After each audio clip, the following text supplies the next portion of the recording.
आप देख रहे हैं सी न्यूज और स्वागत है आपका सी न्यूज की न्यूज बुलेटिन में, जिसमें हम सबसे पहले बात करते हैं जनपद अमरोहा के नौगांव सादात के ग्राम बेला की, जहां पर किसानों की 35 बीघा फसल जलकर राख होने की खबर सामने आई है। कैसे लगी ये भीषण आग, आइए जानते हैं पूरा मामला जनपद अमरोहा की नौगांव सादात के ग्राम बेला का बताया जा रहा है, जहां पर किसानों की 35 बीघा फसल जलकर राख हो गई। जिसकी वह फसल है उसका नाम सत्यप्रकाश पुत्र लल्लू सिंह एवं असगरी बताया जा रहा है, जो कि ग्राम बेला का निवासी है, जो कि नौगांव सादात के अंतर्गत आता है। आग की सूचना मिलते ही गांव में अफरा तफरी मच गई और सूचना मिलते ही फायर ब्रिगेड टीम मौके पर पहुंची, परंतु तब तक लाखों रुपए का गेहूं आग की भेंट चढ़ चुका था। फिर भी बड़ी मशक्कत के बाद गाँव वासियों और दमकल ने मिलकर आग पर काबू पाया। अमरोहा से सी न्यूज संवाददाता अदनान की रिपोर्ट। दूसरी खबर थाना महाराजगंज क्षेत्र के ग्राम मुहर्रमपुर की है, जहां से दो पक्षों के बीच मारपीट के मामले ने खूब तूल पकड़ ली है। क्या है पूरा माजरा, आइए जानते हैं विस्तार से। अयोध्या जनपद के थाना महाराजगंज क्षेत्र के ग्राम मोहरपुर में दो पक्षों के बीच मारपीट की घटना के संबंध में क्षेत्राधिकारी रामकृष्ण चतुर्वेदी ने जानकारी दी। महाराजगंज थाना क्षेत्र के मोहम्मद अरती गांव में जितेंद्र निषाद, पवन सिंह और राजू यादव के बीच में मारपीट हो गई थी, जिसमें जितेंद्र निषाद के पैर में कुछ चोटें आई थी। पुलिस ने उसको इलाज के लिए अस्पताल भिजवा दिया गया। उनके द्वारा दी गई तहरीर और साक्ष्य कर्म में अग्रिम कार्रवाई। अयोध्या से सी न्यूज संवाददाता अजय कुमार सिंह की रिपोर्ट। हमारी अगली खबर हजारीबाग से है, जहां हजारीबाग इंटर कॉलेज में भव्य तरीके से मुनिश्री का स्वागत हुआ। क्या कुछ हुआ खास इस दौरान, आइए जानते हैं स्पेशल रिपोर्ट में। हजारीबाग इंटर कॉलेज में भव्य तरीके से मुनिश्री का स्वागत हुआ। स्वागत में बड़े पैमाने पर लोगों ने जुटकर जैन मुनि का स्वागत किया। इस कार्यक्रम में मुख्य रूप से मांडू विधायक जयप्रकाश भाई पटेल उपस्थित थे। वहीं कार्यक्रम के बाद मुनिश्री विष्णुगढ़ से गिरिडीह के पारसनाथ के लिए निकल गए। जो बाहर से जितने भी लोग आते थे सभी स्टेशन पे रुकते थे या फिर धर्मार्थ करना पड़ता था, लेकिन वो सांसद बने तो आप लोगों के प्रति उनका आस्था इतना था कि हावड़ा राजधानी का भी थाना उन्होंने पारसनाथ में छूटा था। इससे पहले हमारा राजधानी में छूटा था। मधुबन आपका पारसनाथ स्टेशन उसको उन्होंने सुदृढ़ीकरण करवाया, उसका जीर्णोद्धार कराया। पूर्व से आज 2004 से पहले जो भाई लोग गए होंगे कि पारसनाथ का स्टेशन किस तरह था। हजारीबाग से सी न्यूज संवाददाता शैलेंद्र पाठक की रिपोर्ट। अब बात करते हैं खरगोन जिले की, जहां बढ़ते हुए कोरोना संक्रमण को देखते हुए प्रशासन का रवैया काफी सख्त है। इसी के मद्देनजर गुरुवार को प्रशासनिक महकमे ने शहर के बिस्टान रोड, बिस्टन नाका, छोटी मोहन चौकीज, बड़ी मोहन चौकीज और बस स्टैंड सहित अन्य स्थानों पर दुकानों का निरीक्षण किया।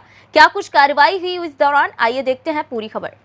खरगोन जिले में बढ़ते कोरोना संक्रमण को देखते हुए प्रशासन का रवैया काफी सख्त है।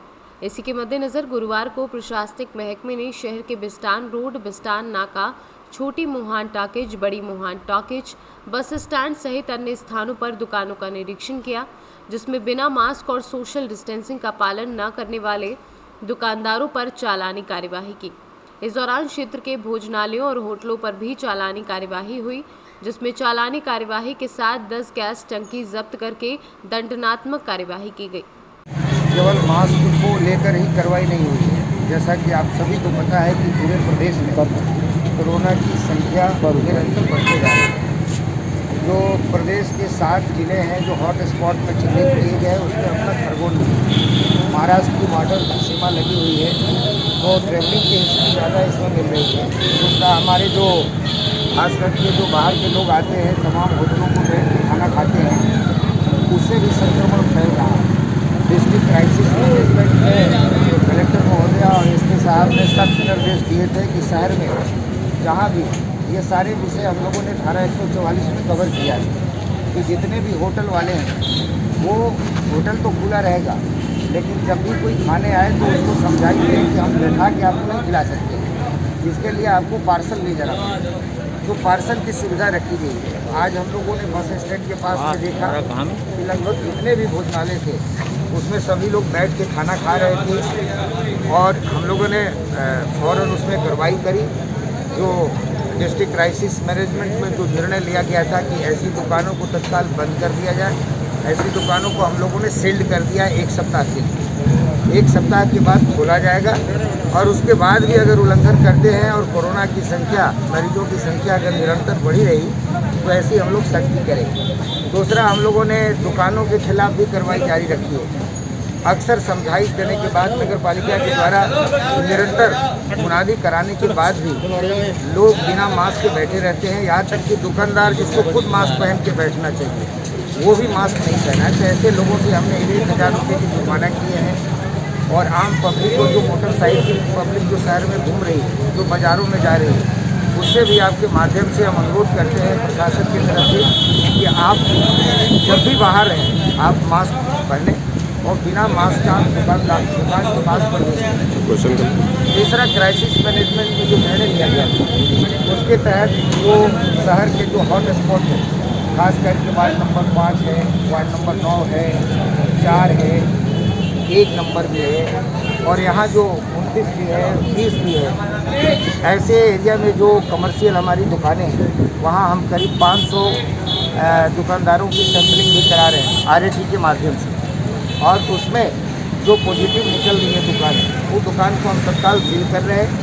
उनके परिवार को, लोगों को होम क्वारंटाइन कर रहे हैं और जो होम क्वारंटाइन करने के बाद में हम जो कोरोना की जो दवाई है, जो उसका गाइडलाइन है, उसके हिसाब से उनको समझाइश दी जा रही है कि घर में रहें और उनसे डिक्लेरेशन फॉर्म भी भरा है कि जो 7 दिन की अवधि आपको क्वारंटाइन के लिए दी रही है उस पीरियड में आप बाज़ार में न जाएँ, नहीं तो आपके कारण से संक्रमण की संख्या बढ़ेगी।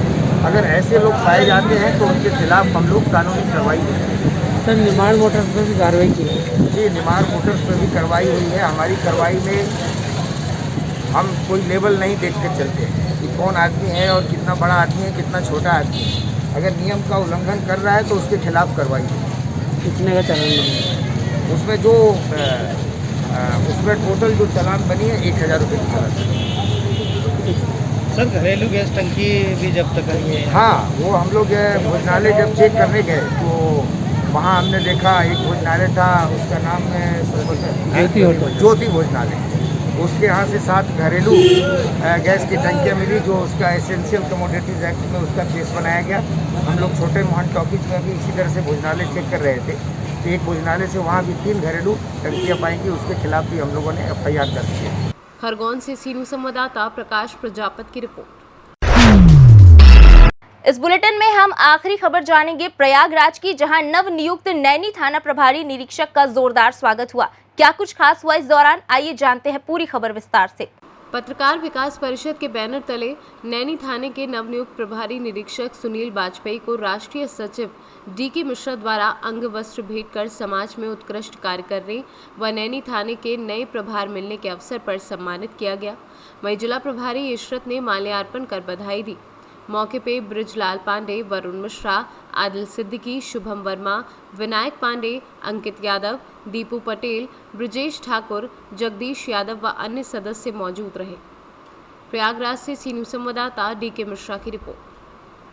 न्यूज बुलेटिन की बड़ी खबरों में फिलहाल इतना ही। देश दुनिया की बाकी खबरों के लिए देखते रहिए सी न्यूज़ भारत।